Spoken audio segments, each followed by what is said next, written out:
In this video, I'm not only gonna break down what tech sales is, but I'm also gonna talk about what skills that you need to get into tech sales, how much money you can make, what the career progression looks like, and of course, most importantly, what the work-life balance is, especially for mothers like myself. Make sure you stay to the end because I'm also gonna talk about the dark side of tech sales that nobody is talking about right now, such as the stress that comes with the job, dealing with tough clients, and I'll tell you straight up who tech sales is not for. So let's get into it. So what is tech sales? It could also be considered as technology sales or most commonly software sales. And it's the process of selling technology, most commonly software, or it could also be an IT service. Like for example, the company that I particularly work for, we sell software as a service, and we also sell a service in addition to that software. We sell software that helps businesses make their websites usable for people with disabilities. So it's actually something that's interesting because I never even thought about it, which there's a different sales process when you are going, selling to businesses versus when you are selling to like the individual consumer. You are B2B versus B2C. And it takes me to this quote that I heard from Myron Golden. He's pretty popular on YouTube, but he says something along the lines of, if you want to make a lot of money, you need to sell to the businesses that have a lot of money. The individual person, like the average person, right? They don't have as much money as like a Google or like, a Netflix or like all these other companies. So like if you're selling to companies like that, like imagine the amount of money that you would be able to make. Now, obviously those are like multi-billion dollar companies, but there are tons of like $500 million, $100 million, $300 million companies that you could be selling to that, nobody has heard of, but are making a lot of money that you can actually get a big commission off of. But if you want to make a lot of money in sales, the best type of sales you want to be in is business to business, such as tech sales, which is why you clicked on this video in the first place. Which takes me into the skills that you actually need to make money within tech sales. A lot of people think that this type of role is really technical, but it's not. You do have to have an overall idea of how your technology works, obviously if you're selling this software, but you're not necessarily the technology expert per se. That's why you have other people in positions like, the account executive and the sales engineer who's actually more technical, the most technical probably, a part of the sales process to actually demonstrate the software.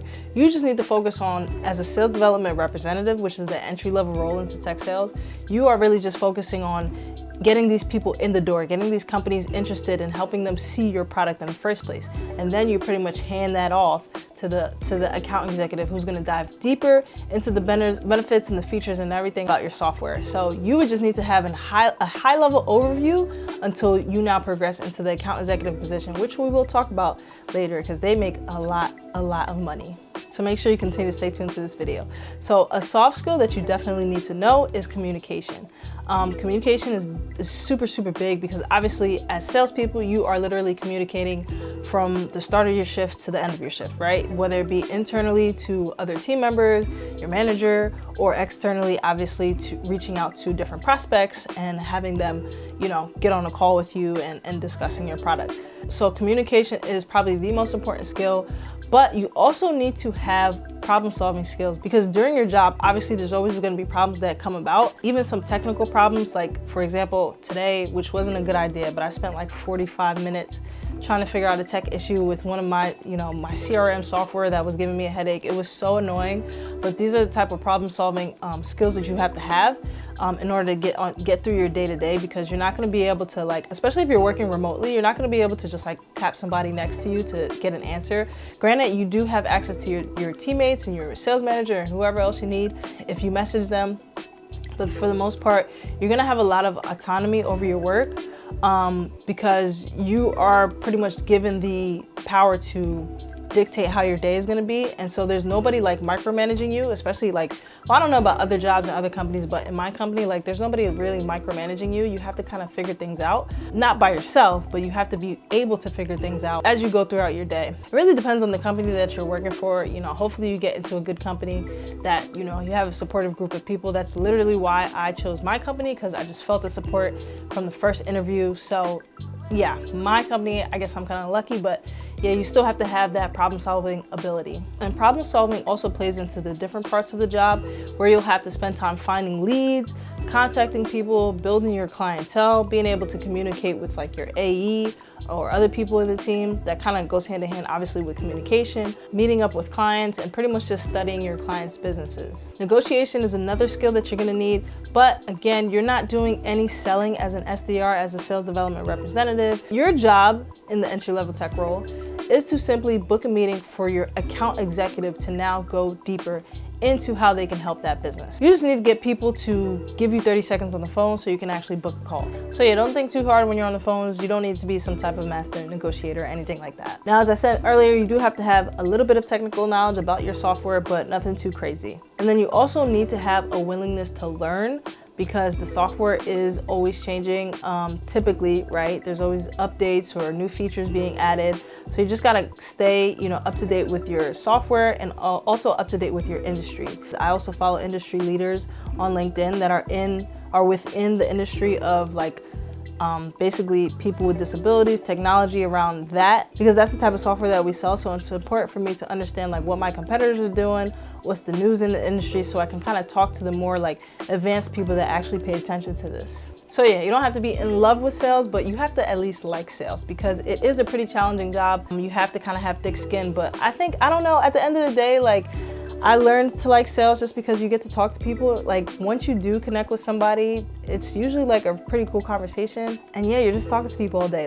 I don't know, that's what girls do anyway. All right, let's talk about money. So first and foremost, first entry-level role into tech sales is called a sales development rep. Now there's different names for these positions, but usually sales development rep or business development rep is literally the same position, just different companies call it different things. Typical entry-level sales development rep base level salary is about, I would say on average, about $50,000 to about $70,000. That means if you don't sell anything, this is what you get paid. And then on top of that, you get on target earnings. So basically the commission that you would get based on the number of meetings that you get and your quota and everything. On target earnings, I would say a total salary, you can see yourself around anywhere from $70,000 to $100,000. So for an entry-level role, the ability to make $70,000 to $100,000, I don't know too many industries that you can do that. So that's kind of why I love tech sales as well. So pretty high earning potential for an entry-level job. And a couple other perks is the fact that a lot of tech roles are actually remote. Like mine, I work completely remote. My company's based out of Texas, but I live in Jersey. And it's really cool because it just gives me the freedom to travel. It gives me the freedom to do what I need to do, if I need to run to the grocery store or anything like that. I prefer working remote, it's the best. But yeah, so that's one of the cool perks of working in tech sales. Now let's talk career progression. Basically, you start out as a sales development rep and then you can move into the next role. After about 1 to 2 years of experience of a sales development rep, you can move into an account executive role or a business development executive role. Then you can move into a senior account executive role, then head of sales or sales manager, then director of sales. Then you can become VP of sales and pretty much just take off from there. So in those positions, you're looking at 300, 400, or even 500,000 or more a year. But a caveat about this is that you can actually move into different directions with tech sales. So you don't have to stay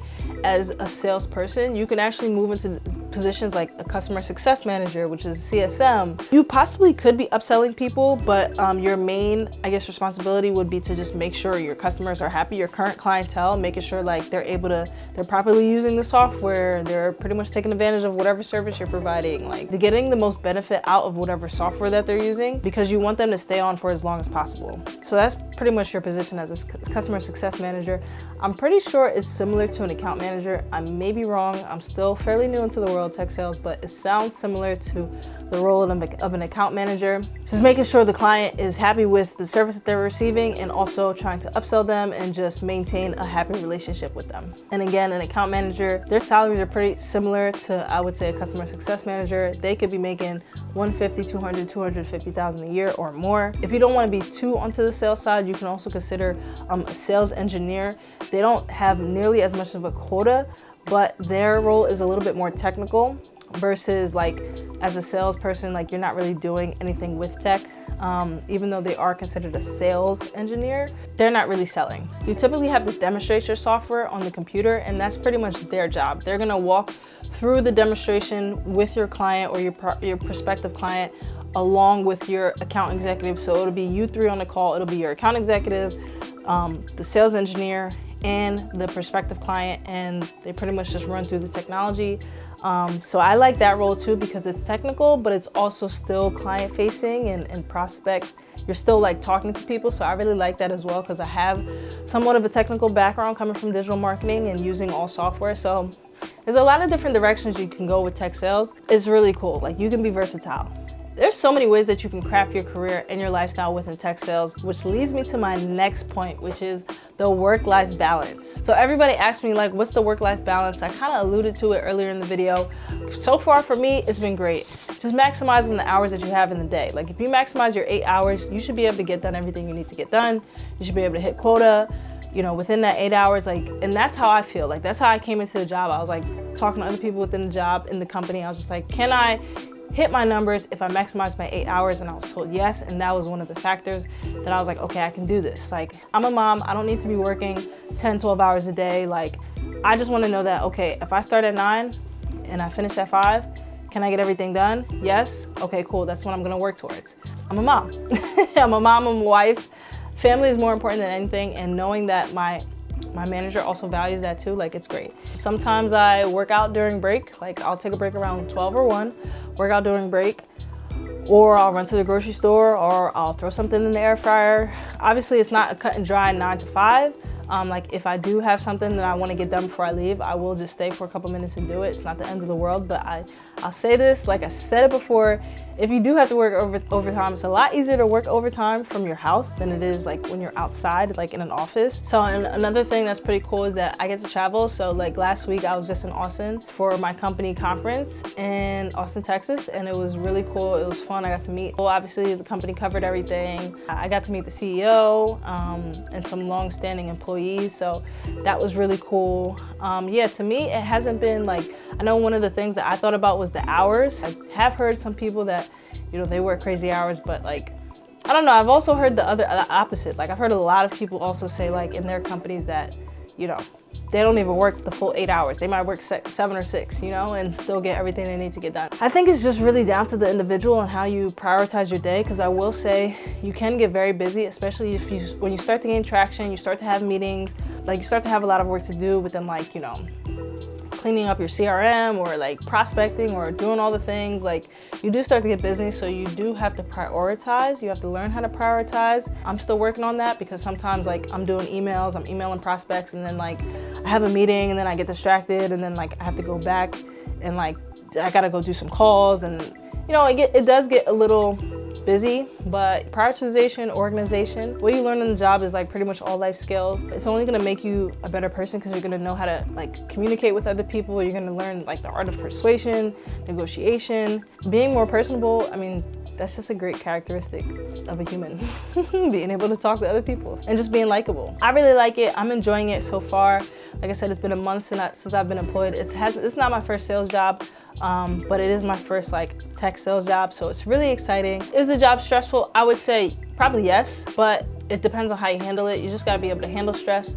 Do you deal with rude clients? Yeah, for sure. I mean, you deal with probably more like rude prospects. I feel like the clients that you deal with are like respectable because I mean, they're paying you for a service and you're doing something, or they're paying you for something and you're just delivering on whatever they're paying you for. So they kind of have to be respectful, and you know, not too much rude clients, but rude prospects. Like when you're cold calling, nobody likes to be cold called. You learn to have fun with the cold calls because people are gonna hang up on you, people are gonna curse you out. It just comes with the territory. But the sooner you get over the rudeness of people and know that you are actually interrupting their day when you cold call them, the better you will be, because you'll just learn to get past it. And so what kind of people is tech sales for? Honestly, the person who is motivated, whether that be by money, whether that be because you have a financial goal where you want to achieve a house. You also have to not be afraid to talk to strangers, because that is 100% a part of the job. If you are not comfortable with talking to strangers, I would actually challenge you to get into a job like tech sales and stick it out. It's not gonna feel good for the first month, second month, third month, even 6th month probably. But once you get to like maybe that year mark, you'll like really start to realize like the lessons that you're going through. You'll start to like realize like how much you've opened up. The point is, I would challenge you if you feel like you're an introvert, because people say like introverts aren't good for tech sales either, or any type of sales job.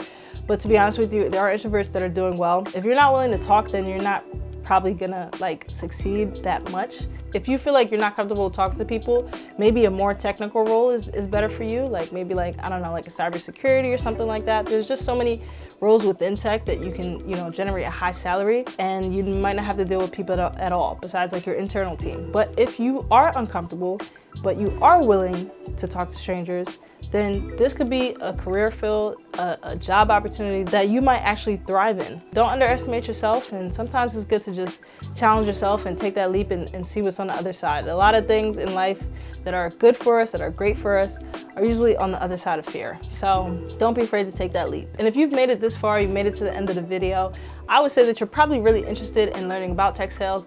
Go ahead and check out the free introductory course down low. I'll leave a link to it in the description. Literally free, you have nothing to lose. If you do decide to actually move forward with the course, you do get $50 off. The course is really cheap, guys. Honestly, like, it's a no-brainer. And I think they give you like a month to decide if you want to get refunded.